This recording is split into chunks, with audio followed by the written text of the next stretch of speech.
නමෝ තස්ස භගවතු අරහතු සම්මා සම්බුද්දස්ස. ඒ භාග්‍යවත් වූ අරහත් වූ මහා කාරුණික වූ සසර දුකින් නිදහස් වීම පිණිස පවතින උතුම් ශ්‍රී සද්ධර්මය ලෝකානුකම්පාවෙන් දේශනා කොට වදාළ අපගේ ශාස්තෘන් වහන්සේට නමස්කාර වේවා. සාදු සාදු සාදු. මාගේ ගුරු දේවෝත්තම පරම පූජනීය පින්වත් ලොකු ස්වාමීන් වහන්සේට ගෞරවාදර වන්දනාව වේවා. සාදු සාදු සාදු. ගරුතර මහා සංඝරත්නයන් අවසරයි, ශ්‍රද්ධාවන්ත වාසනාවන්ත පින්වතුනි, අද දවසේ මේ උතුම් ධර්ම දේශනාව සඳහා දායකත්වයන් දරනු ලබන්නේ පහළ කරගහමුල වීරව පෙදෙසේ අංක 90-42 නිවසේ පදිංචිව සිට මීට වසරකට පෙර මිය පරලොව යන්ට යෙදුණු පින්වත් ඒ.ජී. රණවක මහතාට පින්පෙත් අනුමෝදනා කරන අදහසින් පින්වත් මල්ලිකා නානායක්කාර මෑණියන් ඇතුළු රවිප්‍රිය, මල්ෂි, මදාරා සහ ඉඳුනින් යන ඒ දූ දරුවන් විසින්. පින්වතුනි, අපේ ජීවිතේ භාග්‍යතුන් වහන්සේ දේශනා කළේ හරියට පහන් සිලක් වගේ. දැල්වෙන පහන් සිලක් වගේ මේ ජීවිතේ. දැල්වෙන පහන් සිලට යම් වෙලාවක හුළඟක් ආවොත් ඒ හුළඟට සැනෙකින් පුළුවන් පහන් සිල නිවා දමන්න. ඒ වගේ මේ මනුස්ස ජීවිතේට කොයි වෙලේක කොයි විදිහකින් මරණේ නම් වූ හුළඟ ඒවිද දන්නේ. ඒ ආපු සැනින් මේ මනුස්ස ජීවිතය කියන පහන් සිල් නිවි යනවා. බුදුරජාන් වහන්සේ වදාළේ අනිමිත්ත මනඤ්ඤාතං මච්ඡානං ඉද ජීවිතං. මනුස්සයාගේ මේ ජීවිතේට මරණය අතවනනා තැනට නිමිත්තක් නැත්තේය. කොයි වයසේද, කොයි තැනකදීද, කොයි විදිහටද කියලා නිමිත්තක් නැහැ. කොයි යම් හෝ මොහොතක අපි හැමදෙනාගේ ජීවිතේ කරා මරණය පැමිණෙනවා. පවාත දීප තුල්යාය සායු සන්තතිය අකයන්. සුළඟින් සැලී නිවෙන පහන් සිලකට සම වෙන තිබෙන ආයුෂ අපගේ වේගයෙන් ගෙවෙමින් යයි. පරූපමාය අත්තානං භාවයේ මරණස්සති. අන් අය මැරෙන හැටි දැන එයම උපමාවටගෙන මරණය ගැනද නිරතුරු වැඩි යුතු භාවනාවක් ලෙස. තව කෙනෙක් මිය පරලොව ගියා කියන කාරණේ අපි දකිනකොට, අපිට අහන්න ලැබෙනකොට තමන් ගැන සිහි කරන්න කිව්වා.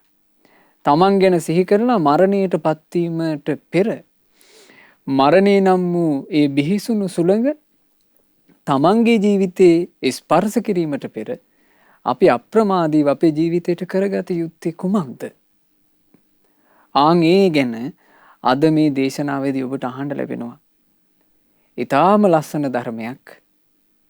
මේ ධර්මය බුදුරජාණන් වහන්සේගේ ශ්‍රාවක, බුදුරජාණන් වහන්සේගේ ලය මඩලින් උපන්න ශ්‍රාවක පුත්‍ර රත්නයක් නිසා අපිට ඉගෙන ගන්න ලැබෙන්නේ.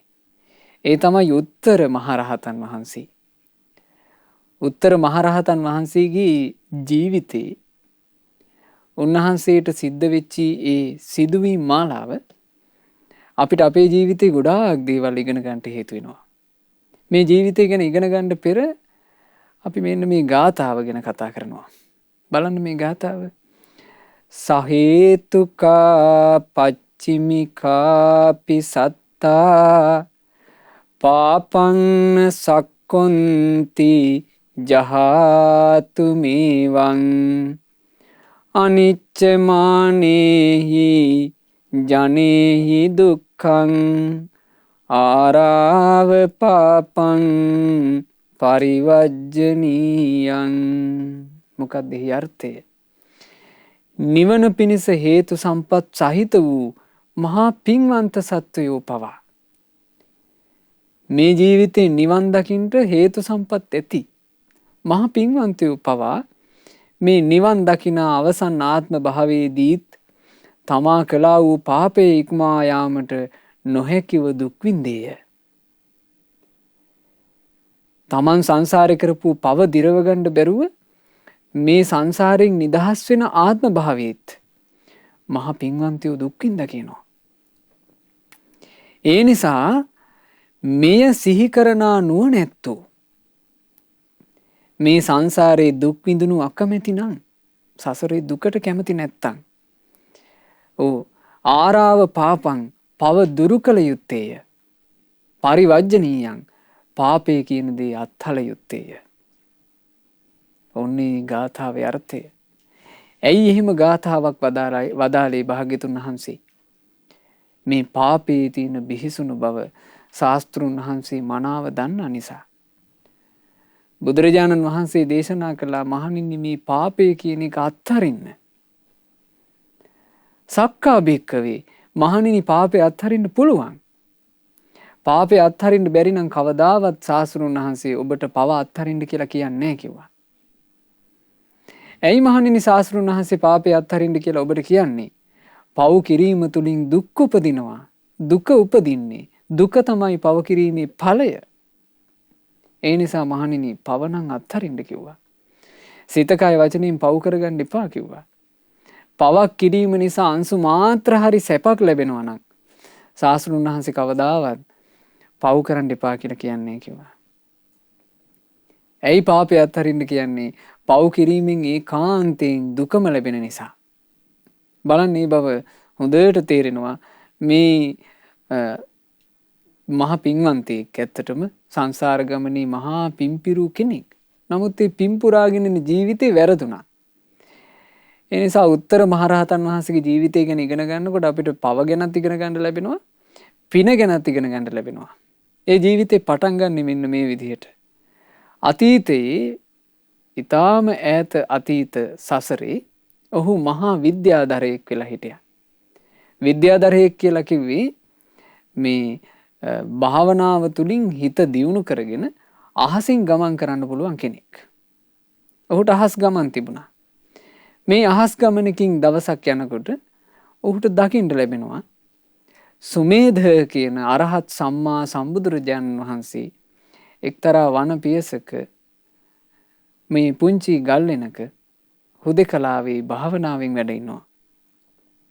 ඔහුට දකින්න ලැබුණා මේ අහස් ගමන් තියෙන විද්‍යාධරයාට ඔහුට අහස් ගමන් තිබුණාට මාන්නක්කාරයෙක් නෙවෙයි. නිහතමානී අහිංසක කෙනෙක්. තමන්ට තියෙන හැකියාවෙන් මත්වෙච්ච අමුතු චරිතයක් නෙමෙයි. ඔහු මේ අහස් ගමන යන ගමන් ඔහුට දකින්න ලැබෙනවා හරියට මල් පිපී ගිය කිනිහිරි රුකක් වගේ. ඒ බණ පොතේ තියෙන එහෙමයි. මල් පිරී ගිය කිනිහිරි රුකක් වගේ. අහස් ගැබේ පායපු පූර්ණ චන්ද්‍ර මණ්ඩලය වගේ. ඊළඟට ලෙනක් තුල અભීතව සිටින මහා සිංහ රාජෙක් වගේ. ඔහුට බුදුරජාන් වහන්සේව දකින්න ලැබුණා. දැකගත්ත ගමන් මහා ප්‍රසාදයකින් හිත පිරී ගියා. මේ විද්‍යාධරයා බුදුරජාණන් වහන්සේ සම්මුඛයට පැමිණෙනවා. පැමිණලා ඒ භාග්‍යතුන් වහන්සේත් එක්ක දහම් කතා කළා. හරියට හිත පැහැදුනා. ඒ චිත්ත ප්‍රසාදයෙන් ඔහු කිනිහිරි මල් කල්ලා. ඒ සමීපයේ තියෙන හැටි කිනිහිරි මල් ගහක්. ඒකෙන් කිනිහිරි මල් කඩලා බුදුරජාණන් වහන්සේව කිනිහිරි මලින් පිදුවා. ඕන ඒක තමයි සංසාර ගමනේ මේ කරගත්ත පින. සංසාර ගමනේ කිනිහිරි මලින් කාවද පිදුවේ? බුදුරජාණන් වහන්සේව පිදුවා. අග්‍ර වූ බුදුරජාණන් වහන්සේ. නයිමස්මින් ලෝකේ පරස්මින් වා පන බුද්ධේන සෙට්ටෝ සදිසෝන විජ්ජති. මේ ලෝකේවත් වෙනත් ලෝකයකවත් බුදුරජාණන් වහන්සේට වඩා මේ වැඩිතරම් වූ කෙනෙක් තබා බුදුරජාණන් වහන්සේ හා සමාන කෙනෙක්වත් නැත්තේය. යමාහුනේ යානං අග්ගතං ගතු. දම්පැන් පිළිගැනීමට සුදුසු උතුමන් අතර ආහුනේය උතුමන් අතර අග්‍රවන්නේ බුදුරජාණන් වහන්සේය.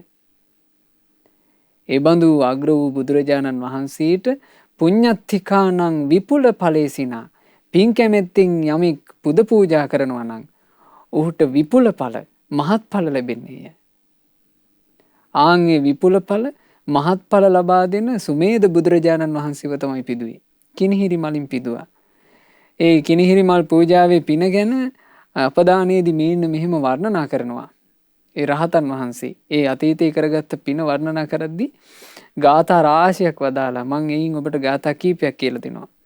සබ්බත් පූජිතෝ හෝමි.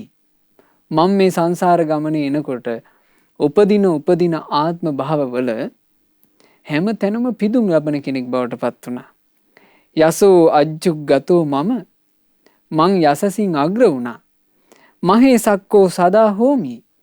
හැම ජීවිතයකම මං උපන්නේ මහේ ශාක්‍ය වෙලා. අභිජ්ජ පරිසෝ සදා මට ලැබෙන පිරිස. මහේශාක්‍යය කියලා කියන්නේ යස පිරිවර සම්පත් ලැබීමනේ.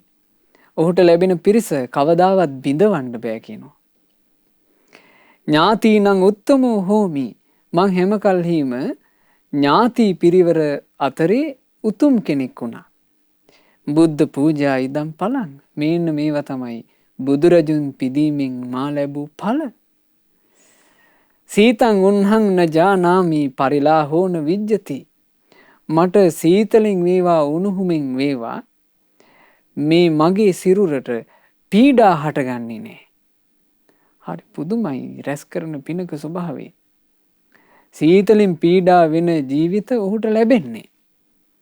ඌෂ්ණයෙන් පීඩාවට පත්වෙන ජීවිත ඔහුට ලැබෙන්නේ. හොඳ සැප සම්පත් මැද ඔහු වාසය කළා. අචෝ චේතසිකං දුක්ඛං හදයේ මේන විජ්ජති. ඊළඟට මං හිතින් පීඩා විඳ වාසය කරපු කෙනෙක් නෙවෙයි කියනවා. සංසාර ගමනේදී මට චිත්ත පීඩා තිබ්බේ නෑ කියනවා. සුවන්න වන්නෝ හුත්වාන සංසාරාමි භවා භවේ. මගේ ඇඟ රත්තරන් පාටයි. සංසාර ගමනේ එනකොට හැම ජීවිතයකම වගේ මගේ ශරීරේ රත්තරන් පාටයි කියනවා. වේවියන් නියංන ජානාමි බුද්ධ පූජා ඉදම් පලං. මේවා තමයි මම මගේ බුද්ධ පූජාව තුළින් බුදුරජුන් පිදීම තුළින් මගේ ජීවිතයට ලැබූ ඵල කියලා මෙහෙම විශාල වර්ණනාවක් තියෙනවා. බුදුරජාණන් වහන්සේට එදා කිනිහිරි මල් පූජා කරපු එකේ පින. ඉතින් ඒ පිනින් ඔහොම සංසාර ගමනේ නොයේක් සැප විඳින්මින් පැමිණිලා. එතකොට මේ කොටසෙන් අපිට තේරෙනවා පින් කිරීමේ අසිරියනේ. උත්තර මහරහතන් වහන්සේගේ ජීවිතේ මේ කොටස කියවනකොට නම් අපිට තේරෙනවා පින් කිරීමක අසිරිය.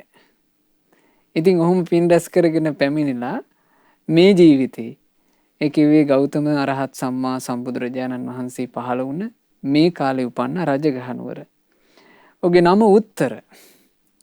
මේ උත්තර කුමාරයා බොහොම මහේශාක්‍ය කුලයක උපන්නේ. මහා යස සම්පත් තියෙනවා, මහා ධනවත්. ඒ වගේම රූප සම්පත්තිය ගත්තත් එහෙම හරි රත්තරන් පාටයි. චවි වර්ණයේ රත්තරන් පාට කෙනෙක්. හරිම කඩවසන්.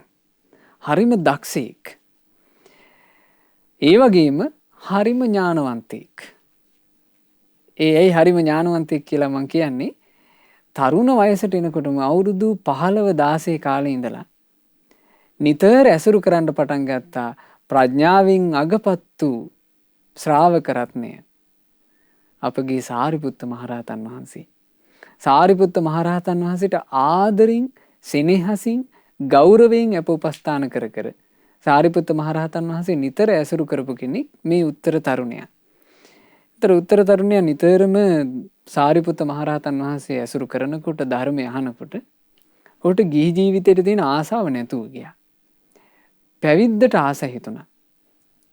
පැවිදි වෙන්න හිත ඉන්න කාලේ වෙනකොට රජගහ නුවර වස්සකාර කියලා හිටියා ඇමතියෙක්. ඔය අමාත්‍යගේ දුව විවාහ කරන්න සුදුසු කල වයසට ඇවිල්ලා දූගේ වයස ඒ කාලේ අවුරුදු 16යි. එතකොට වස්සකාර ඇමතියා කල්පනා කරා කාටද මං දූ දෙන්නේ? ඇමතියා කල්පනා කරද්දී ඇමතියාට හිතෙනවා උත්තර හොඳයි.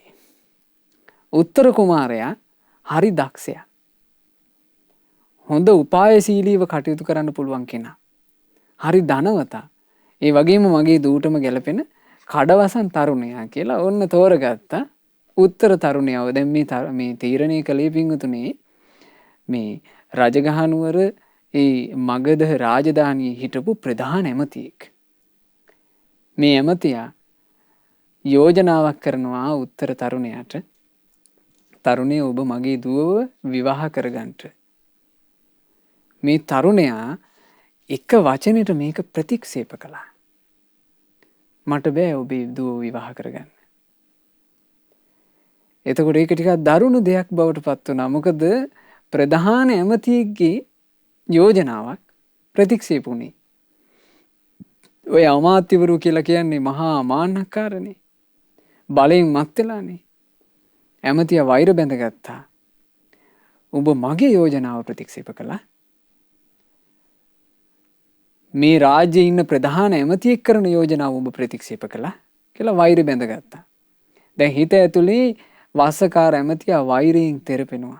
වෛරයේ කියන ගින්නෙන් දැවෙනවා. අනේ මේ අහිංසක උත්තර තරුණයා එහෙම අදහසකින් නෙමෙයි. පැවිද්දට තියෙන ආසාව නිසා, ගිහි ජීවිතයකට බැඳෙන්න තියෙන අකමැත්ත නිසා විවාහය ප්‍රතික්ෂේප කළේ. ඉතින් ওই සිද්ධිය වෙලා වැඩි කාලයක් ගිහි ගෙදර වාසය කළේ නෑ උත්තර තරුණයා. සාරිපුත්ත මහරහතන් වහන්සේ ළඟ සාමාන්‍යයෙන් අවුරුදු 16 වගේ වයසේදීම පැවිදි වුණා. පැවිදි වෙලා සාරිපුත්ත මහරහතන් වහන්සේ සමීපයේ දැන් අප උපස්ථාන කරගෙන සාරිපුත්ත මහරහතන් වහන්සේ උදෙසා ආචාර්ය වත සිද්ධ කරගෙන වාසය කරනවා. දැන් අවුරුදු 16යිනේ. අවුරුදු 16 නිසා තාම සාමණේර භික්ෂුව. 20 වයස් පූර්ණේ වෙන්න ඕනේ උපසම්පදාවට. තාම සාමණේර භික්ෂුව සාරිපුත්ත මහරහතන් වහන්සේට අප උපස්ථාන කරගෙන වාසය කරන කාලෙ පින්වතුනි හදිසියෙම අපේ සාරිපුත්ත මහරහතන් වහන්සේට උදරාබාධයක් ඇති වුණා. ඒ උදරාබාධය උදෙසා බෙහෙත් කැඳක් වළඳන්නට සාරිපුත්ත මහරහතන් වහන්සේට උවමනා වෙනවා. එතකොට මේ සාරිපුත්ත මහරහතන් වහන්සේ කෙරෙහි මහා ගෞරවයක් ඇති මහා ප්‍රේමයක් ඇති සාරිපුත්ත මහරහතන් වහන්සේගේ ශිෂ්‍ය භික්ෂුව උත්තර සාමණේරයන් වහන්සේ සාරිපුත්ත මහරහතන් වහන්සේට බෙහෙත් කැඳක් අරගෙන ඉන්න ඕන. ඉක්මනින්ම බෙහෙත් කැඳක් අරගෙන ඇවිල්ලා අනේ මගේ ආචාර්යන් වහන්සේව සුවපත් කරන්න ඕන. ආචාර්යන් වහන්සේ මේ උදරාබාධයකින් වේදනාව විඳිනවා මට බලාගෙන ඉන්න බෑ කියලා. ඔන්න පාත්‍රෙත් අරගෙන යාන්තම් එළිය වැටිගෙන එනකොට පාන්දර ජාමේම ගමට පිණ්ඩ පාතේ පිණිස වැඩම කළා. දැන් මේ පාන්දර යනකොට මේ සාමාන්‍යයෙන් හැමදාම වගේ මූණකට හොදන තැනක් තියෙනවා. මේ වෙනකොට මේ වෙනදාට වඩා පාන්දරයි. තාම අඳුර පහ වෙලත් නැහැ. උත්තර සාමණේර ස්වාමීන් වහන්සේ මුවදෝවණය කරන තැනට ගිහිල්ලා පාර අයිනේ පාත්‍රය තිබ්බා. මේ ඒ අසලටම වෙන්න තැනකින් සිවුරත් ගලවලා සිවුර පසකින් තිබුණා. අඳනේ පිටින් උන්වහන්සේ වැඩම කළා මුවදෝවණය කරගෙන ඇඟපත පොඩ්ඩක් හොදගෙන ඉන්න. ඒ අසල තිබුණ දොලකට. මේ වැඩම කරලා මුවදෝවණය කරද්දී සාමාන්‍යයෙන් මේ සිදුවීමේ හැටියට අපිට තේරෙන්නේ මේ පාරත් මේ දොළ පාරත් යම් තරමක් දුරින් තියෙන්නේ නැත්තේ. මෙන්න මේ වෙලාවේ හොරෙක් ගෙයක් බිඳලා ඒ ගේ බිඳින්න යනකොට මූ අහුවෙලා. අහුවෙච්ච හොරා රත්තරන් බඩු ටිකකුත් අතින් අරගෙන මේ රම්බඩු පොට්ටනියත් මේ අරගෙන දුවගෙන එනවා. ඇයි දුවගෙන එන්නේ? මිනිස්සු පන්නනවා, රාජපුරුෂයෝ පන්නනවා. මේ හොරා දුවගෙන එන ගමන් හොරාට දැන් හොඳටම හැති. ගමන යන්න අමාරුයි. ඒතර හොරා කල්පනා කළා හොරාට දකින්න ලැබුණා මේ භාජනයේ තියෙන හොඳට පාත්‍රේ. හොරා කල්පනා කළා මේ භාජනයේ මම මේ රම්බඩු ටික දාන්න ඕන. දාලා ඉක්මනට පැන ගන්න ඕන. හදිසියේ හරි මං අහුනේ නැත්තම් මට ආයේ මේ ටික අරගන්න පුළුවන් කියලා. හොරා තමන්ගේ අතේ තිබුණ රම්බඩු ටික අර පාත්‍රයට දැම්මා. දාලා ඒ හොරා දිව්වා. රාජපුරුෂයෝයි මිනිස්සුයි මේ හොරාව පන්නගෙන ඇවිල්ලා හොරා ආගිය අතක් හොයාගන්න බැරුව ගියා. ඔන්න ගලවලා දාපු සිවුරක් තියෙනවා. පාත්‍රයක් තියෙනවා. පාත්‍රය ඇතුලේ බලනකොට මෙන්න පාත්‍රය ඇතුලේ තියෙන පොට්ටනිය. පොට්ටනිය දිහා බලපුවාම ඒකේ තියෙන්නේ මේ හොරා අරගෙන ගියපු රම්බඩු ටික. මේ රම්බඩු ටික පරීක්ෂණ අතරේ අනේ මුකුත් නොදන්න උත්තර සාමණේරයන් වහන්සේ මුවදෝවණය කරගෙන හේයින් සීරුවේ වඩිනවා. දැක්ක ගමන් රාජපුරුෂය ඇඟට කඩා පැන්නා මේ ඉන්නේ හොරා. මේ ඉන්නේ හොරා කියලා. අහක යන ප්‍රශ්නයක් ඇඟේ කඩාපාත් වුණා. උන්වහන්සේ කිව්වා නේ මම මේ මුකුත් දන්නේ නෑ මං භික්ෂුවක්. දැන් උඹ මේ භික්ෂුණු පාවා දීලා බේරෙන්න ලැහැත්තිද කියලා පහර දෙකක් දීලා අත් දෙක පිටිපස්සට බැඳලා ඇදගෙන ගියා. ඇදගෙන යනකොට පිංගතුනේ මේ ජීවිතේට කරදර පාත්වීම කියන එක කර්මානුරූපව ප්‍රශ්න කරකැවිලා එනවා කියන එක හරි පුදුම සහගතයි. මේ ඇදගෙන යනකොට සේනිය බිම්බිසාර රජුරුවන්ගේ රාජධානිය. ඒ රාජධානිය බිම්බිසාර රජුරුව ගාවට නෙවෙයි මේ උත්තර සාමණේර තෙරුන් වහන්සේව දැන් ඇදගෙන යන්නේ. එදා නඩු විභාග කරන්න ඉන්නවා. නඩු විභාග කරන ආසනේ වස්සකාර කියන මහ ඇමතියා. වස්සකාර ඇමතියා කියලා කියන්නේ මේ උත්තර තරුණයා ගැන වෛරයෙන් ඉන්න කෙනා. වස්සකාර ඇමතියා දුරදී දකිද්දීම වෛරයෙන් පුපුරන්න ගත්තා. එකම තීන්දුවක් දුන්නා. මේක තමයි ඒකාන්ත වශයෙන් හොරකම කරලා තියෙන්නේ. තියාපල්ලා කිව්වා අරගෙන ගිහිල්ලා උල වදක භූමියට ඇදගෙන ගියා. යාන්තම් එළිය වැටෙන වෙලාව වෙනකොට මෙන්න කොහොඹ උලක ඉඳලා අත් දෙක පිටිපස්සට පැනලා කොහොඹ උලේ ඉඳලා ඒ කොහොඹ උලේ ඉඳද්දි හරි පුදුමයි ඒ තිබුණ ගුරු ගෞරවේ. ආචාර්යන් වහන්සේ කෙරෙහි තිබුණ ප්‍රේමය ඒක හරි විස්මයජනකයි පිංගුතුනේ. මොකද මේ උත්තර සාමණේරයන් වහන්සේ දැන් උල උඩ ඉඳලා ඇඟ දිගේ හිමීට උලක් බහිනවනේ. දැන් මේ උල උඩ ඉඳනවා කියන සිදුවීම පිංගුතුනේ මේ ඒ කාලේ ඒ වදක භූමි වල කරලා තියෙන්නේ අමුතුවෙන් උලක් ගිහින් හිටවනව නෙමෙයි. මේ ඔය උල ඉඳන වදක භූමි වල ගොඩාක් හිටවල තියෙන්නේ කොහොඹ ගස්. තියෙන කොහොඹ ගහ කපනවා. කපපු කොහොඹ ගහ තමයි උල් කරන්නේ. එතකොට ඒ උලේ තමයි ඉඳන්නේ. එතකොට ටිකක් ලොකු මහා විශාල උලක් තමයි ඇඟ දිග ශරීරයේ පසාරු කරගෙන බහින්නේ. උත්තර සාමණේරයන් වහන්සේ මේ උලේ ඉඳලා තියෙනවා. උන්වහන්සේ ශරීරයේ මේ ඇතුළට උලක් බහිනකොට ඒ වේදනාවට වඩා උන්වහන්සේගේ හදවතට වේදනාවක් දැනෙනවා. අනේ මගේ ආචාර්යන් වහන්සේට මම බෙහෙත් කැඳක් අරගෙන යන්න ආවේ. ආචාර්යන් වහන්සේට මට වෙච්ච මේ විපත්තිය ගැන මොකුත් දැනුමක් නැහැ. මගේ ආචාර්යන් වහන්සේ බලාගෙන ඇති බෙහෙත් කැඳ අරගෙන එනකන් අනේ උන්වහන්සේට සුවපත් වෙන්න වෙන කවුරුවත් උපස්ථාන කරන්න නැති වෙයිද? ඒකම හිතට එනවා. ඒකම යලි යලි හිතට නැගෙනවා. මහා ආචාර්ය ස්නේහයකින් මහා ආචාර්ය සෙනෙහසකින් මේකම සිහි කරනකොට සාරිපුත්ත මහරහතන් වහන්සේගේ ඥාණයට උත්තර සාමණේරයන් වහන්සේ මෙහෙම හිතනවා කියලා තේරුණා. සාරිපුත්ත මහරහතන් වහන්සේ මේ සිද්ධ වෙච්ච සිද්ධිය බුදුරජාණන් වහන්සේ ළඟට ගිහින් කියනවා. තර භාග්‍යතුන් වහන්සේ මහා කාරුණිකයන් වහන්සේ වැඩම කළා පින්වතුනි. ඒ ශාස්ත්‍රුන් වහන්සේගේ තිබුණ කරුණාව හරි අසිරිමත්. භාග්‍යතුන් වහන්සේ වැඩම කළා වදක භූමියට. භික්ෂු සංඝයා පිරිවරාගෙන බුදුරජාණන් වහන්සේ වැඩම කළා. දැන් වදක භූමියේ ශාස්ත්‍රුන් වහන්සේගේ නෙත් ඉදිරියේ මේ බුද්ධ ශාසනය පැවිදි වෙච්ච භික්ෂුවක් උලක් උඩ හිඳුවලා තිනවා. හැබැයි මේ භික්ෂුව හේතු සම්පත් සහිත කෙනෙක්. මේ ජීවිතය තුළ සියලු කෙලෙසුන් නැසලා සියලු සංසාර දෝෂ නැසලා සසරින් නිදහස් වෙන්න තරම් මහ පින්බලයක් අරන් ඉන්න කෙනෙක් මේ උලක් උඩ ඉඳගෙන ඉන්නේ. බුදුරජාණන් වහන්සේ මේ මොහොතේම අහස් ගැබට නැගිලා අර උල උඩ ඉඳගෙන ඉන්න අපේ උත්තර සාමණේරයන් වහන්සේගේ හිස ඒ සම්බුදු ශ්‍රී හස්තයෙන් ස්පර්ශ කළා. හිසට අත තියාගෙන බුදුරජාන් වහන්සේ කියනවා උත්තරය ඔබට මේ විඳවන්න සිද්ධ වෙලා තියෙන්නේ ඔබ විසින්ම රෝපණය කරන ලද දෙයක්. ඔබමයි මේක සසරේ පැල කරගත්තේ. ඔබටමයි උත්තරේ මේක විඳවන්න වෙන්නේ කිව්වා. ඒ වෙලාවේ බුදුරජාන් වහන්සේ අතීත කර්මය ගැන උත්තර සාමණේරයන් වහන්සේට සිහිපත් කරනවා. අතීතේ කිර ඒකස්මින් ගාමේ ත්වමසි දාරකෝ. උත්තරේ ඈත අතීතේ ඔබ එක්තරා ගමක හිටපු සාමාන්‍ය වයසක තරුණ දරුවෙක්. දාරකේහි සමාගම්ම කීලන්තෝ කෙලිමණ්ඩලි. එදා ක්‍රීඩා පිටියට ගිහිල්ලා අනික් යහළුවොත් එක්ක අනිත් ළමයි ටිකත් එක්ක ඔබ සෙල්ලම් කරමින් හිටියා. ගහෙත්වා සුකුමං සූකං තදා ත්වං නිබ්බ ජල්ලියා. ඒ වෙලාවේ එතන තිබුණා කියනවා කොහොඹ ගහක්.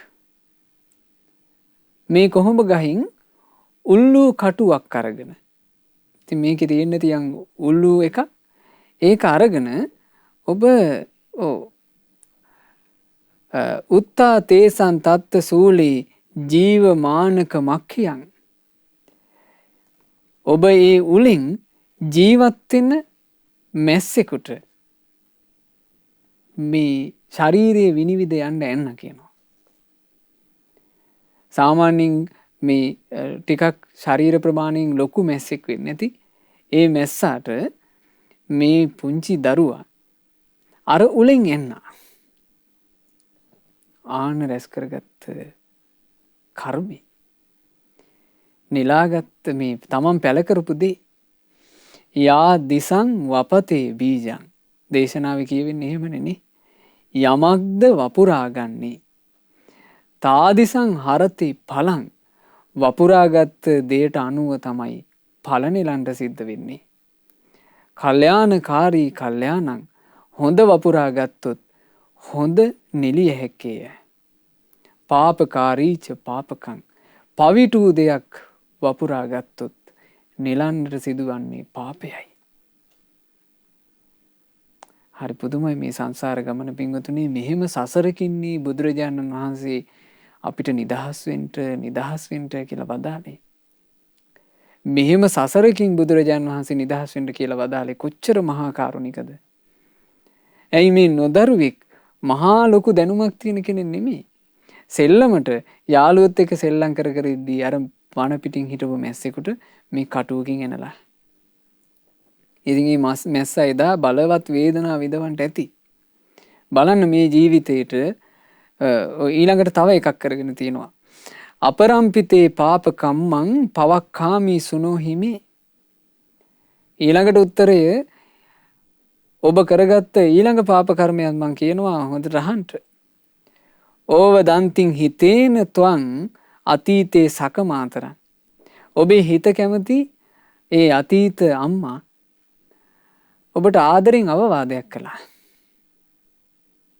පුතේ ඔය එක කරන්න එපා කියලා. වැරදි වැඩක් කරනකොට අම්මලා ආදරෙන් අම්මලා සෙනෙහසින් අවවාද කරනවනේ. අම්මලා අවවාද කරනවා. ගුරුවරු අවවාද කරනවා. වැඩිහිටියෝ අවවාද කරනවනේ. ඒ අවවාදේ කරන්නේ අනුකම්පා පෙරදරිව. සෙනෙහසින්. ආන් එහෙම අවවාද කරනකොට අම්මට බැනලා තියෙනවා. ජීවසූලේ නිසීදාහි කෝපේනා බීජසී ත්වං. අම්මට බැන්නා මේ උඹ මට ඕවා කියන්න එන්න එපා. උඹ ඕවා කියන්න ආවොත් මං උල තියනවා කිව්වා අම්මව. ආන් අම්මා වෙනුවෙන් ඒ නරක වචනේ පිට වුණා. මේවා අහනකොට මේ ජීවිත ගැන මේ සිදුවීම් අහනකොට බය ඇති කරගන්න ඕන පාපය ගැන. මේ කටක් ලැබුණාට කටවල් පාවිච්චි කරන්න ගිහිල්ලා අවසානයේ ඒවා දිරව ගන්න වෙන්නේ අපටමනේ. සංසාර ගමනක. ඊටාම බියකරු සංසාර ගමනක. ඉමේහි දේහි පාපේහි සරන් සංසාර සාගරේ. මේ සංසාර සාගරයේ සැරිසරාගෙන එනකොට ඕන් ওই පාප කර්ම දෙක ඔබ කරගත්තා. පංච ජාති සතේ අච්චි ජීවසූලම්හි නිබ්බරේ. ඒ වගේ විපාක විදිහට උත්තර ඔබ ಜಾති 500ක් උපදින ආත්ම භාව 500ක් උල ඉඳලාමයි කියනවා මැරුණේ. ಜಾති 500ක් උල ඉඳවලා මැරෙන්න සිද්ධ වුණා. ඒ උල ඉඳවලා මැරෙන්න සිද්ධ වෙලා තියෙන්නේම පින්වතුනි අභූත චෝදනා නොකරපු වැරදි වලට. කරපු වැරද්දක් නෙමෙයි. අනේ මං මේ වැරද්ද කරේ නෑ කියලා කියනකොට කවුරුත් ඇහුම්කන් දෙන්නේ. ඇයි හේතුව මොකද්ද? තමන්ගේම අම්මා තමන්ට ආදරෙන් කරපු අවවාදයට තමන් ඇහුම්කන් දුන්නේ. ඒ තමන් ඇහුම්කන් නොදීමේ කර්මය කරකැවිලා එනවා. තමන් නොකළ වැරද්දට තමන්ට චෝදනා ලැබෙනකොට අනේ මම මේක කරේ නෑ කියලා කිව්වට කාටවත් ඒක ඇහෙන්නේ නෑ. කාටවත් ඇහෙන්නේ නෑ. මේ සසරේ තියෙන භයානකකම. මේ ජීවිතේ භික්ෂුවකට සාමාන්‍යයෙන් ලැබෙන ගෞරවයවත් ඔහුට ලැබෙන්නේ. ඒ භික්ෂුව අඳනේ ඇඳගෙන කියනවා අනේ මං හොරෙක් නෙමෙයි. මේ මගේ පාත්‍රේ. ඒ කියද්දී කාටවත් හිතෙන්නේ අනේ මේ භික්ෂුව ඇත්තද දන්නේ කියන්නේ. ඔහු අදගෙන යනවා මේ අධිකරණයට මේ නඩුව විසඳන්න. ඒ නඩුව විසඳන්න යනකොට අඩු ගානේ එතන පැහැදිලිව නඩුවක් අහලා ඒක විසඳන්න කෙනෙක්වත් ඔහු වෙනුවෙන් නැහැ. කර්මයේ තියෙන බලවත්කම. කර්මයේ තියෙන බලවත්කම. ඒ නිසා මේ පාපය ගැන මහා බයක් ඇති කරගන්න ඕන පින්වතුනි මේ වහද්දි. ඉතින් ඔය සිදුවීම සිද්ධ වෙලා බුදුරජාණන් වහන්සේ වදාලා අයන්ති මේ චරිමා ಜಾති එත්තාපිච්ච විපච්චිසෝ. හැබැයි මොන භාග්‍යතුන් වහන්සේ අවසානයේ මේ උත්තර සාමණේරයන් වහන්සේට අවශ්‍ය වචනෙත් බුදුරජාණන් වහන්සේ වදාලා. හැබැයි උත්තරය අයන්තේ චරිමා ಜಾති. මේ ඔබේ අන්තිම ಜಾතියයි. මේ අවසාන උපතයි. එත්තාපිච්ච විපච්චිසෝ. ඔබට මේ ජීවිතෙත් මේ දුක චුට්ටක් විඳින්න වෙනවා කියලා. ඒක තමයි කිව්වා මේ පාපේ විදිහට ඔබට විඳවන්න සිද්ධ වුණේ. මේ වචනේ ප්‍රකාශ කරලා ඒ මහා කාරුණිකයන් වහන්සේ මහා කාරුණික ශාස්ත්‍රඥ වහන්සේ අතීතයේ දෙසට බුදුරජාන් වහන්සේ හැරිලා බලනකොට ඒ අතීතයේ කෙලවරක් නැතුව බුදුරජාන් වහන්සේට පේනවා. ආශ්චර්යයි. අනාගතයේ දෙසට බුදුරජාන් වහන්සේ හැරී බලනකොට අනාගතයේ කෙලවරක් නැතුව බුදුරජාන් වහන්සේට පේනවා. ආශ්චර්යයි. අපි සරණ ගියපු ශාස්ත්‍රඥ වහන්සේ නතස්ස අදිට්ඨ මිදත්ති කංචි. මේ ලෝකයේ තුල බුදුරජාණෝ නොදුටු යමක් නැත්තේය. න අවිඥානම ජානිතබ්බං. මේ ලෝකේ ක්‍රියාත්මක වෙන ක්‍රියාවලි ගැන බුදුරජාණන් වහන්සේ නොදන්නා යමක්ද නැත්තේය. සබ්බං අභිඥාය යදත්ත ඤෙය්‍යං. සියල්ල දුටු නිසාත් සියල්ලම අවබෝධ කළ නිසාත් තථාගතෝ තීන සමන්ත චක්ඛු. තථාගත බුදුරජාණන් වහන්සේ සියල්ල දකිනා ඇස කියා තුන් ලොවේ කියයි. ඒ සමන්ත චක්කු වූ බුදුරජාණන් වහන්සේ තමයි උත්තර සාමණේරයන් වහන්සේ ළඟට වැඩම කළේ. වැඩම කරලා උත්තර සාමණේරයන් වහන්සේට ධර්ම දේශනා කරලා ওই කාරණේ වදාරලා භාග්‍යතුන් වහන්සේ වැඩියා. බුදුරජාණන් වහන්සේ වැඩම කරාම බුදුරජාණන් වහන්සේගේ ආගමනය නිසාත් අනේ බුදුරජාණන් වහන්සේ මාව දකින්න වැඩියා කියන ප්‍රීතියටත් ඊළඟට බුදුරජාණන් වහන්සේ තමන්ගේ ජීවිතය ගැන කියපු ඒ සොඳුරු දහම් කතාවත් කර්ම විපාක ගැන කියලා බුදුරජාණන් වහන්සේ අන්තිමට කිව්වනේ මේ උත්තරේ ඔබේ අවසාන ජීවිතය කියලා. ඒ බුදුරජාණන් වහන්සේගේ වචනේ නිසාත් ඒ ශ්‍රද්ධාව නිසානේ එහෙම හිතෙන්නේ නේ.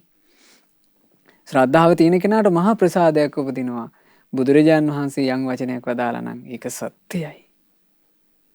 බුදුරජාණන් වහන්සේ මං ගැන වදාලා මේ මගේ අවසාන ජීවිතයයි කියලා. අන්න සතුටක් උපන්නා. ඊළඟට බුදුරජාණන් වහන්සේගේ ශ්‍රී හස්තේ ස්පර්ශය ලැබීමෙන් මහා සතුටක් උපන්නා. ඒ සන්තෝෂයෙන් අර ශරීරය ඇතුළට උලක් බැහැලා යම් වේදනා තියෙනවද? ඒ වේදනාවල් අමතකුණා කියනවා. ඒ වේදනා නොදැනී ගිහිල්ලා කයට පුදුමාකාර ප්‍රීතියක් උපන්නා. සාරිපුත්ත මහරහතන් වහන්සේ කියා දීපු ධර්මය මනසට ආවා. ඒ ධර්මය උල උඩ ඉඳගෙන හරි පුරුදු කළා. හටගත්ත ප්‍රීතියෙන් යුක්තව උල උඩ ඉඳගෙන පුරුදු කළා. කුමක්ද? සංසාර ගමනේ සියලු කර්ම දෝෂ නසාලන ධර්මය. සංසාර ගමනේ සියලු රෝග නසාලන ධර්මය. සංසාර ගමනක තියෙන සියලු සන්තාප නසාලන ධර්මය. සංසාරයේ කියන මහා දුක්ඛඳින් එතර කරවන ධර්මය. සංසාරයේ කියන බිහිසුණු සාගරයෙන් එතර කරවන ධර්මයේ පුරුදු කළා. උල උඩ ඉඳගෙන හරි. උලක් උඩ ඉඳගෙන හරි පින්වතුනි කල යුත්තේ හරි දෙයයි. උලක් උඩ ඉඳගෙන හරි කල යුත්තේ හැබෑවටම සැප උපදින දෙයයි. මේ රහතන් වහන්සේලා බවට පත්වෙච්ච උත්තමයන්ගේ ජීවිතේ ඒක තිබුණා. මොන සුවයහනක ඉඳලා වුණත් බොරුව නම් පුරුදු කරන්නේ මේ දුක් සහිත සසරේ යන්න සිද්ධ වෙනවා. උලක් උඩ ඉඳගෙන හරි දේ නම් පුරුදු කරන්නේ. එයාට නිදහස් වෙන්න ලැබෙනවා. හැබැයි සැපේ ලැබෙනවා. එතකොට උත්තර සාමණේර ඒ තෙරුන් වහන්සේ ඉතින් මේ මහා පින්වන්තයෙක් ආශ්චර්යවත් පින්වන්තයෙක් උලේ වාඩි වෙලා හිත ධර්මයේ තුල එකඟ කරගත්තා. හොඳට හිත දැහැන්ගත වුණා කියනවා. ඒ ධ්‍යාන සමාපatti බලයෙන් ඉබේම උලෙන් උඩට එස වුණා. අහස් ගැබේ ඉඳලා සියලු කෙලෙස් නැසලා රහතන් වහන්සේ නම බවට පත් වුණා. උත්තර සාමණේර මහරහතන් වහන්සේ. ඒ සාමණේර මහරහතන් වහන්සේ ඉතින් උන්වහන්සේ මේ ඔය විදිහට තමයි අරහත්ත්වයේ පසක් කරලා ඒ සසර බන්ධන හැම එකකින්ම නිදහස් වුණේ. සංසාර ගමනේ මහා බිහිසුණු දුක් විඳ විඳ ඇවිල්ලා. ඉතින් හිතන්න අර පොඩි වැරදීමක් නිසා ඒ සිද්ධ වෙච්චි පොඩි වැරද්දක් නිසා සෙල්ලමට කරපු එකක්. ඒක පස්සෙන් කරකැවිලා ආපු හැටි. ඊළඟට තමන්ගේ මවුට තමන්ගේ අම්මට පොඩ්ඩ සැරට කරපු වචනයක්. ඉතින් මේ දේවල් අහනකොට පින්වතුනි බය ඇති කරගන්න ඕන. මොකද මේ සසර ගමනේ අපි යනකොට අපි මේ කර්ම විපාක ගැන හරියට දැනගෙන හිටියේ නැත්තම් අපිට වරදින එකකින් අපිව චුට්ටක්වත් බේරගන්න අපිට බැරුව යනවා. අපි හිතමු කෙනෙක් කර්ම විපාක දන්නේ නැහැ කියලා. දැන් අපි ගත්තොත් විදේශ රටවල් වල මිනිස්සු ඉන්නවා මෙව්ව ගැන මොකුත් දන්නේ. වෙන රටවල් වල මිනිස්සු ඉන්නවා මේ ධර්මයේ ගැන මෙලෝ හසරක් දන්නේ. ඒ මිනිස්සු හිතන හැටියට ජීවත් වෙනවා. ඇයි මේ මිනිස්සුන්ට කර්ම නැද්ද? ඒ මිනිස්සුන්ට ප්‍රශ්නයක් නැද්ද? අපේ මේ බුදුරජාණන් වහන්සේගේ ධර්මයේ ඉගෙන ගන්නේ නැති වෙන ආගම් වල මිනිස්සු ඉන්නවා. ඇයි මේ මිනිස්සුන්ට මේකේ ප්‍රශ්නයක් නැද්ද? ඒක පින්වතුනි මෙහෙම තේරුම් ගන්න. ගිනි අඟුරක් දැන හෝ වේවා නොදැන හෝ වේවා අතකින් ඇල්ලුවොත් ඒ අතින් ගිනි අඟුර අල්ලපු කෙනාට මොකද වෙන්නේ? එයා මේක ගිනි අඟුරක් කියලා දැනගෙන ඇල්ලුවත් අත පිච්චෙනවා. එයා මේක ගිනි අඟුරක් කියලා නොදැන ඇල්ලුවත් අත පිච්චෙනවා. ඒ වගේමයි කර්මය. සචේ බහයේත දුක්ඛස්ස. ඒ නිසා ඔබ දුකට බය නම් සචේ දුක්ඛමප්පියං දුක පිළිකුල් කරනවා නම් මාකත්ත පාපකං කම්මං ආවීවා යදිවා රහෝ එලිපිටවත් රහසේවත් පව්කම් නම් කරගන්න එපා. උත්තර සාමණේර මහරහතන් වහන්සේගේ මේ චරිතාපදානෙන් අපිට ඒ අදහස අපිට ඒ දැක්ම අපේ හිතට අරගන්න ඕන. මේ ජීවිතේ අපිට සැපවත් කරගන්න පුළුවන් එහෙම හරියට නුවණින් කල්පනා කරොත්. එතකොට ওই විදිහට අරහත්ත්වේ පසක් කරපු උත්තර සාමණේර මහරහතන් වහන්සේ 20 වයස එළඹුණාට පස්සේ උන්වහන්සේ ගෞතම සාසනයේ උපසම්පදාවටපත් වුණා. පස්සේ කාලෙක දැන් භික්ෂුන් අතර හරියට ප්‍රසිද්ධ වුණා ওই සිද්ධිය. ඉතින් උලක් මත ඉඳලා මේ ශාරීරිය දිගේ භාගයක් උල බැහැලා තියෙද්දි ධර්ම මනසිකාරයට හිත අරගෙන ඒ ධර්මය අවබෝධ කරා කියලා කියන්නේ ඒක ආශිර්වාදයක් නෙනේ. අද අපිට නම් ධර්මයේ සිහි කරගන්න වෙලාවක් නැතිය. අපිට නම් ධර්මයේ සිහි කරගන්න මේ අපේ වැඩ කටයුතුත් එක්ක බැරිය කියලා කියන්නේ උල්ලුඩේ ඉඳගෙන නෙවෙයිනේ. නේ? අද මිනිස්සුන්ගේ නොයේක් ලතෝනි තියෙන්නේ උල උඩ ඉඳවලා නෙවෙයිනේ. අපිට ධර්මයේ පුරුදු කරන්න බෑ කියලා. නමුත් බලන්න දක්ෂ කෙනා උලේ ඉඳන් හරි ධර්මයේ පුරුදු වෙනවා. ඒ ධර්මයේ වටිනාකම දන්න නිසා. හැබැයි ඒකට මහා පිනක් ඕනේ. ඒකට මහා පිනක් ඕනේ. පින්වතුනි මේ පින්වන්තයන් ගැන අහලා මේ මහා පින්වන්තයන් ගැන අහලා හිත පහදව ගන්නට. එතකොට අපේ ජීවිතෙත් ඒ පින හැදේ. මේ මහා පින්වන්තයෝ ගැන අහලා හිත පහදව ගැනීම අපිට මහා පිනක්. උලක් උඩ ඉඳලත් ධර්මයේ මෙනෙහි කළා. ඉතින් කොහොමද ඒක කළේ? ඔබ වහන්සේට ඒ වෙලාවේ අමාරුන් නැද්ද? ආදි වශයෙන් භික්ෂුන් ප්‍රශ්න අහනවනේ. ආන්ගේ අහන වෙලාවට උත්තර මහරහතන් වහන්සේ මේ ගාථා වලින් තමයි උත්තර දෙන්නේ. නත්ති කෝචි භවෝ නිච්චෝ සංඛාරා වාපි සස්සතා උපජ්ජන්ති ච තේ කන්දා චවන්ති අපරාපරං. කිසිම භවයක් නිත්‍ය නැහැ. කිසිම සංස්කාරයක් සදාකාලික නැහැ. මතු මත්තෙහිත් ඔබේ ඔය පංච උපාදානස්කන්ධයත් උපදිනු ඇත. චුත වී යනු ඇත. මේ තමයි ජීවිතයේ තියෙන ඇත්ත ස්වභාවය. කිසිම භවයක් නිත්‍ය නැහැ. මේ සංසාර ගමනේ යනකොට නොයෙක් භවවල උපදිනවා. ඒ උපදින එකම භවයක්වත් හැබැයි නිත්‍ය නැහැ. දීර්ඝ ආයුෂ ඇති බ්‍රහ්ම ලෝකවල උපදිනවා. හැබැයි නිත්‍ය නැහැ. මේ නිත්‍ය නැහැ කියන එක ලෝකයට දේශනා කරන්නේ කවුද? ලෝකයම අවබෝධ කළ ලෝකවිදු බුදුරජාන් වහන්සේ. නැත්තම් බ්‍රහ්මයෝ මුලා වෙනවා කියනවා දීර්ඝ ආයුෂයට. ඇයි පින්වතුනි, ඇතැම් බ්‍රහ්ම ලෝක තියෙනවා කල්පයක් ආයුෂ. ඇතැම් බ්‍රහ්ම ලෝක තියෙනවා කල්ප 2ක් ආයුෂ. ඇතැම් බ්‍රහ්ම ලෝක තියෙනවා කල්ප 4ක් ආයුෂ. ඇතැම් බ්‍රහ්ම ලෝක තියෙනවා ඒ බ්‍රහ්ම ලෝකවල ආයුෂ කල්ප 500යි. කල්ප 23000යි. එහෙම ආයුෂ. ඒ වගේ ඉපන්නට පස්සේ ඒ උපන්න බ්‍රහ්ම රාජයන්ට අමතක වෙලා යනවා කියනවා. අපි ආයේ මෙතනින් චුත වෙනවා කියන එක. ඒ චුත වෙන සීමාවක් ඒ බ්‍රහ්මයන්ට පේන්නේ. පේන්නේ කියලා කියන්නේ එච්චර දීර්ඝ කාලයක් එයාට එයාගේ නුවණින් බලන්න බෑ. එයාට බලද්දී පේන්නේ කොච්චර බැලුවත් තමන් ඉන්නවා. එතකොට හිතනවා මම නම් ස්ථිරයි. ස්ථිර වූ තැනට මම්පත් වෙලා කියලා. දීර්ඝායුෂ තියෙන ඒ බ්‍රහ්මයෝ එහෙම කල්පනා කරලා මුලා වෙලා කියනවා ඉන්නේ. මුලා වෙලා අන්ධකාරයේ ඉන්නකොට ඒ අන්ධකාර ලෝකයේ එළිය කරන මහා හිරු මණ්ඩල වගේ තමයි සම්මා සම්බුදුරජාණන් වහන්සේ පහළ වෙන්නේ.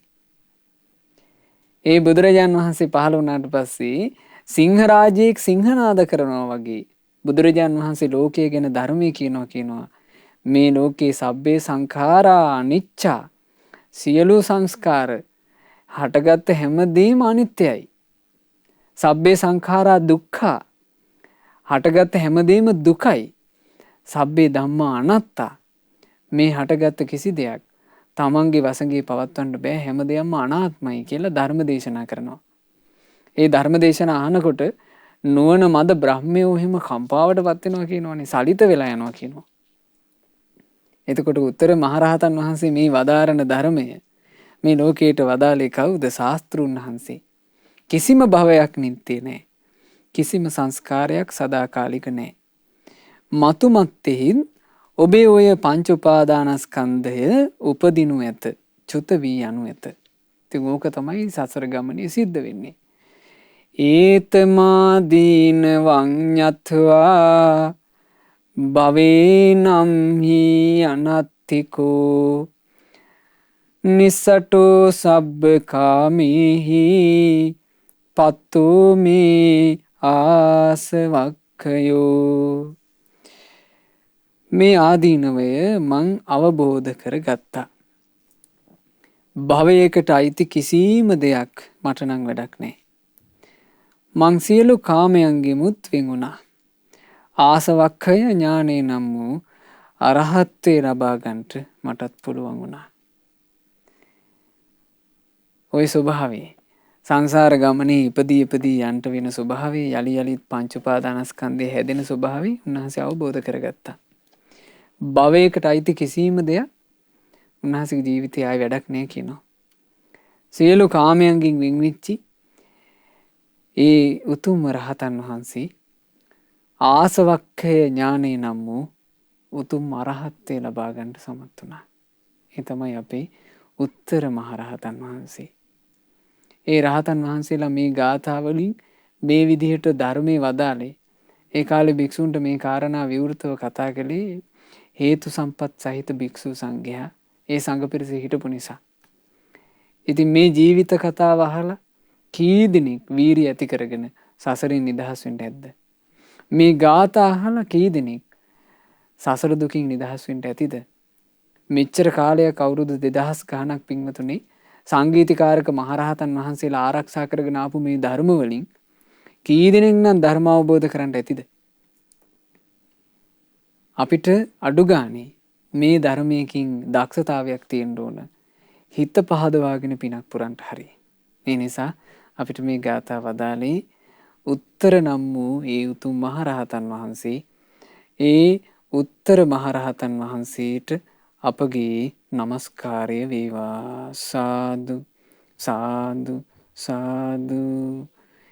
ඒ උතුම් උත්තර මහරහතන් වහන්සේ ඇතුළු සැබෑම මහරහතන් වහන්සේලා යම් අමා නිවනක නිවී සැනසුණාද අපටත් ඒ අමා නිවන අවබෝධ කරගන්නට ලැබේවා. සාදු සාදු සාදු.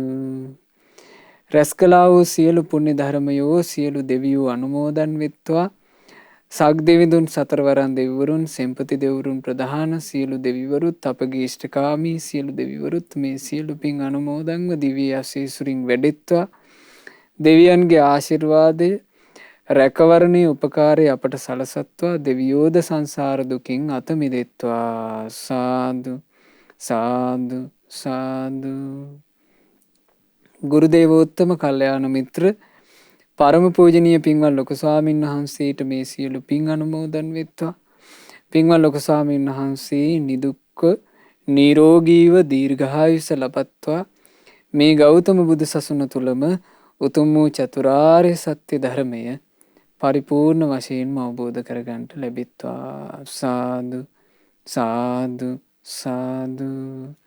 රැස් කළා වූ සියලුම පුණ්‍ය ධර්මයන් පහළ කරගහ මුල්ල වීරව පෙදෙසේ අංක 90-42 නිවසේ පදිංචිව සිට 2020 පෙබරවාරි මාසේ 7 වෙනි දින මිය පරලෝ යන්ට යෙදුනා වූ මීට වසරකට පෙර එසේ මිය පරලෝ ගිය පින්වත් තේජී රණවක මහතාට මේ සියලු පුණ්‍ය ධර්මයන් අනුමෝදන් වෙත්වා.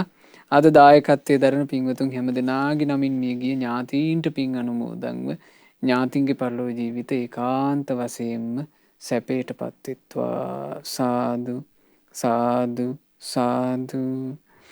රැස් කළා වූ සියලුම පුණ්‍ය ධර්මයෝ අද මේ ධර්ම දානය සඳහා දායකත්වයන් දරන පින්වත් මල්ලිකා නානායක්කාර මෑණියන්ට අනුමෝදන් වෙත්වා. ඒ වගේම රවිප්‍රිය මල්ෂී මදාරා සහ ඉඳුනිල් යන ඒ දූ දරුවන්ට මේ සියලු පින් අනුමෝදන්ව ඒ සියලු දෙනාට නිදුක් නිරෝග සුව දීර්ඝායුෂ සැලසෙත්වා.